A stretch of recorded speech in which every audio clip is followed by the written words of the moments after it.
Мирболат бауырымыздың жолдасы Гүлшат ханым жақын арада Астанаға барып, құзырлы мекемелерге өзінің талабын қойып келді. Және де сол құзырлы мекемелердің оған қандай жауап қайтарғаны туралы осы бүгінгі мәслихаттың әңгімесінің арқауы сол болмақ. Біздің ұлтымызды алып бәйтерекпен салыстыратын болсақ, оның тамыры тереңде, оның тамыры сол ұлттық құндылықтар. Қайырлы күн. Осы аптаның басында біз Астанада жаңа Қазақстан құратын министрлердің есігін қағып келдік. Бірінші ішкі істер министрлігінде болдық. Олар айтты, біз сіздердің Мирболатқа қатысты іс прокуратураға кетті. Сол жаққа барыңыздар деп сөйтіп жетті. Сонымен бас прокуратураға бардық. Бас прокуратура істі алмағандарын айтты. Ол бұрынғы почта емес, бүйтіп жүретін, ол түссе, бүгін түсетін еді деп, бізде тұратын еді деп. Сонымен айттым, енді онда бір тілхат жазып беріңіз, сіздерге түспеген туралы онда жазып бере алмаймыз. Сонымен енді қазір қанша жер жүрсе де прокуратураға баратын уақыт болды істің. 10 күн прокуратура қарайды деді. Қазір біздің адвокатымыз Айман сол шағымдар жазу үстінде. Сол үшін қолым тимейді деді. 1 грамда уақытым жоқ, өздеріңіз өткізе беріңіздер деді. Сонымен бұл жерде біздің айтқан Мирболаттың еш қылмысы жоқ, бұл жерде жасап отырған. Ешкімді өлтіріп қойған жоқ. Ешкім басын жарған жоқ. Бұл не айтамын да, неге сразу апарып қамап қою керек? Апар. Адамды ескерту деген болу керек. 1 рет ескертсе, 2 рет ескертсе, онда болмаған жағдайда апарып тыңдалмайтын адам екен деп қамап тастасын. Бас кеспек болса да тіл кеспек жоқ деген. Баяғыда атам қазақ тілге тоқтаған.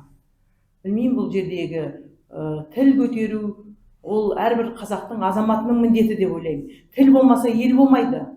Ол өзінің принципі сондай. Осы журналистік зерттеу агенттігін құрғаннан бері оған күніне 100-деген адам хабарласады.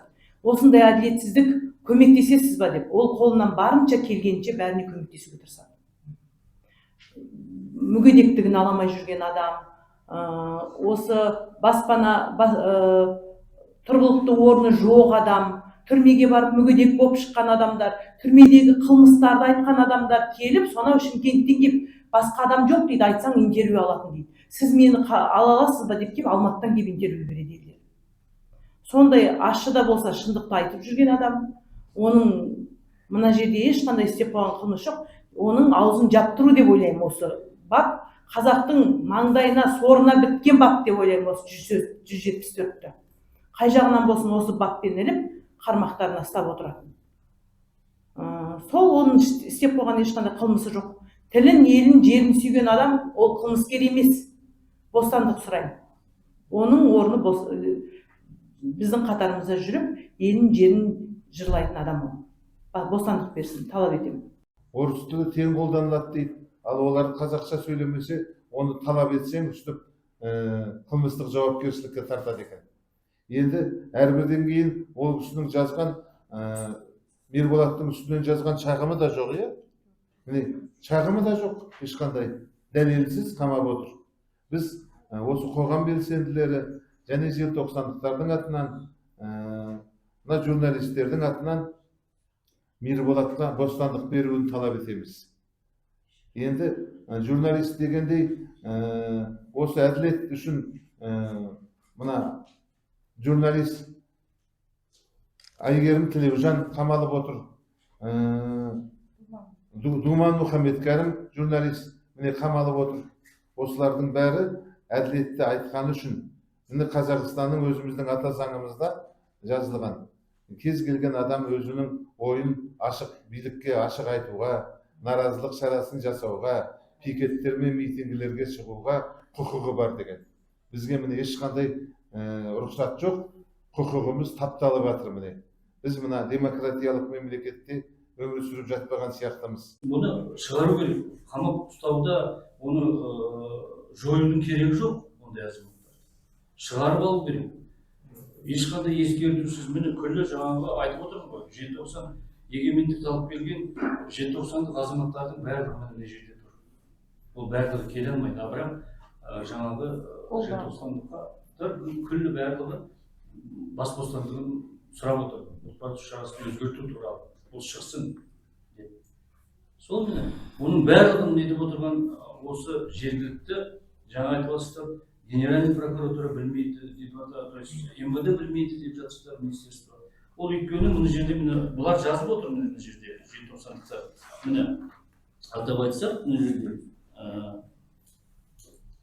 Алматы қаласының прокуроры Картбековке, Алматы қаласының соты Смайыловқа, Алматы қаласының ішкі істер басқармасының басшысы генерал-майор Запаровқа, Алматы қаласының ішкі істер тергеу басқармасы полковник Шәріпбаевқа, міне мүдде бір осылар талапкер бүгінгі күнде Мирболатқа.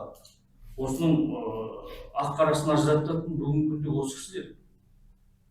Ол генеральный прокуратураға әлі барған жоқ. Ол 2-ші қыркүйекте ғой оны ұсталып отырған. Тергеу амалдары жүріп жатыр бүгінгі күнде.